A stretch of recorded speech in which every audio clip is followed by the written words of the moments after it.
Salmo 1. Bem-aventurado o homem que não anda segundo o conselho dos ímpios, nem se detém no caminho dos pecadores, nem se assenta na roda dos escarnecedores.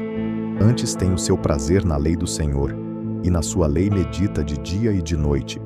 Pois será como a árvore plantada junto a ribeiros de águas, a qual dá o seu fruto no seu tempo. As suas folhas não cairão, e tudo quanto fizer prosperará. Não são assim os ímpios, mas são como a moinha que o vento espalha. Por isso, os ímpios não subsistirão no juízo, nem os pecadores na congregação dos justos. Porque o Senhor conhece o caminho dos justos, porém o caminho dos ímpios perecerá.